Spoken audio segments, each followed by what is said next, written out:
Question for you. Has somebody ever made a comment to you and then all of a sudden it's like the switch goes off and you get really, really big feelings such as anger, hurt, resentment, sadness that come up for you? If so, this is what we like to call emotional triggers. And in today's video, I'm going to walk you through what those are, why they occur, what to do about it, and how to heal. We all experience emotional triggers, and so nobody is exempt from this. So if you're interested in topics like these and more, make sure to subscribe and let me know any questions you have in the comments below.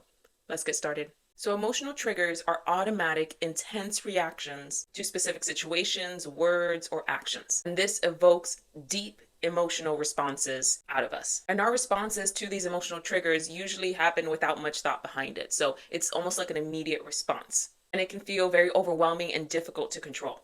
And triggers can stem from specific actions, words, people, places, smells, things that remind us of negative past traumatic events. So let me give you some examples. This could include someone making sarcastic or critical comments, and this can evoke feelings of inadequacy or shame. Maybe not receiving responses from friends can trigger some sort of abandonment-rooted issue for you. So why didn't they respond? You may be feeling inadequate, maybe you're feeling abandoned. And when I use the words inadequate and abandoned for something such as somebody didn't respond, for some people that may be like, oh, that's a bit much. I wouldn't think that much about it. But when you have a history of trauma and past experiences of hurt tied to being abandoned or being made to feel as though you're inadequate almost every day of your life, it's very easy to find examples within your daily life, even as an adult, that tie right back to feeling inadequate and abandoned. So why do triggers even happen? Why do we have to deal with this thing called triggers? Well, we have to look at a few pieces here. And the first piece is our brains and how they work. So within our brains, we each have a part that's called the amygdala. And this, I want you to think about it like the control center. We'll call it that. Control center for our emotions and our emotional responses. So what happens is that part of the brain looks for different threats or possible threats to us and our safety, right? And when it does that, it then activates an emotional response out of us. And this is solely to protect your mind, your body. It is a defense system.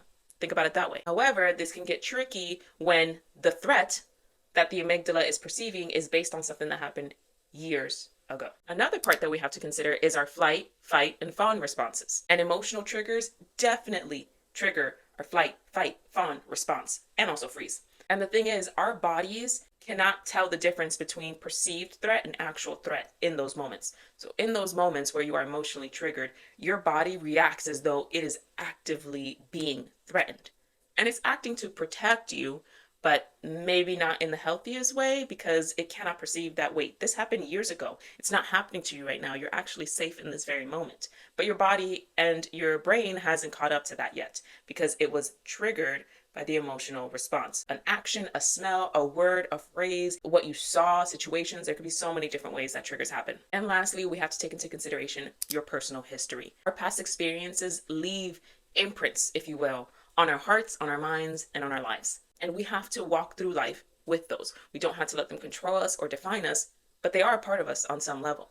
And so when you go through the healing journey, whether that's through therapy, self-discovery, mentorship, healing, however it is you do that, it's going to be really helpful because you're going to be able to understand that, yes, this is a part of my history, but it does not define who I am. And although I experience triggers, it does not have to control every part of me. And it also doesn't take you as long to process through the triggers and let yourself know, I'm okay. I'm safe. We are okay.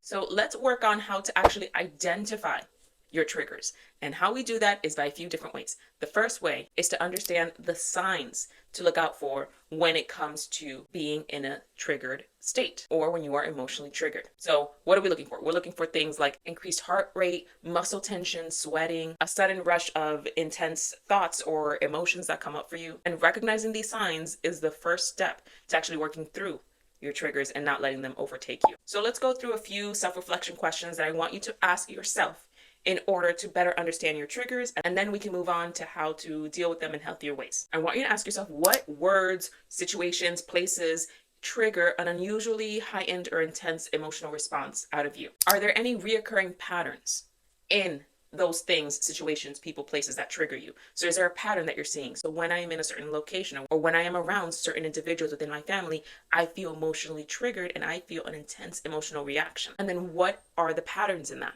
Is the pattern the place? Is the pattern the location? Is the pattern your reaction? Try to figure that out. That's question number 2. And number 3, and this may be a little bit more difficult, but I still want you to process through this either within your own individual therapy or however you choose to do so at this time. So when you get emotionally triggered, what are you truly hurt or upset by? What are you truly afraid of? And try to be as honest as possible when answering this question. I also would encourage you to keep a journal if you like journaling, or maybe if you haven't tried and you're like, I don't know if I would like it. Try it and see. Keep a journal of different things that come up for you and just jot them down quickly. You can even do it on the notes tab in your phone, or if you're like, that's too risky, they also have private journals online that you can journal but have a passcode on it. There's so many different ways that you can do this. However, I'm encouraging you to take a step and put it somewhere outside of your innermost thoughts. Even if you're just writing it out, this can be really healing and really helpful, because some individuals, they can't get to the point where they can actually talk about it, but writing tends to be a little bit easier for them to do so. But you're also getting it outside of yourself. You're not just keeping it internally. You're doing the extra step of being vulnerable and placing it outside of yourself. And a lot of people find that to be really healing. Now, here are the 5 steps to managing your emotional triggers. Number 1, pause and breathe. We underestimate the power of pausing, taking a moment, and breathing. What breathing does is it helps bring more oxygen flow to your brain.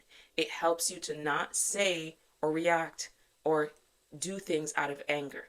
When you're able to focus on your breathing, you reduce anxiety, you reduce stress, and you help get your body back to a point of equilibrium, so to speak. So I want you to practice breathing exercises. There's one in particular that we can do together. It's the 4-7-8 technique. And this is where you're going to breathe in for 4 seconds, hold it in for 7 seconds, and breathe out for 8 seconds. Number 2, I want you to identify the feeling and its source. So when you're able to get back to a place where you're able to think a little bit more clearly, I want you to remember, sometimes it's not the person, it's not the situation, it's not the thing outside of yourself that's triggering you. It's the memory, the recollection of things that maybe you don't want to remember. It's the past coming back. And so I want you to focus on not the person or the thing in front of you. I want you to focus on you. Where is this coming from? Why did this elicit such a strong emotion out of me? Is it based on my past? Is it based on things that maybe I don't even remember, but I feel so strongly about? I want you to analyze that deeper, because it's going to help you recognize, I don't need to attack that thing. I don't need to go towards that thing. I need to look inward and process inward what's going on for me. Now, if the person, situation, words, place that is triggering you was the cause of your previous experiences, or they were the cause of your trauma from the past, this is a different situation. And for this, I am going to encourage you to seek your own individual therapy to work through that a little bit more, because there's more layers underneath that than what we're getting into here today. Number 3, I want you to reframe how you're thinking or viewing this situation that was emotionally triggering for you. So for instance, a lot of time the emotional response and the thought process afterwards is, I'm unworthy. They don't care about me. They're going to leave me. I'm not enough. I want you to figure out for you what those thoughts are, and I actually want you to change them a little bit. Because if your immediate thought is to negatively put yourself down, there's something more going on there. So I want you to do this by asking yourself questions. Is it that they don't care about you at all? Or is it that maybe their headspace is filled with other things that they have going on?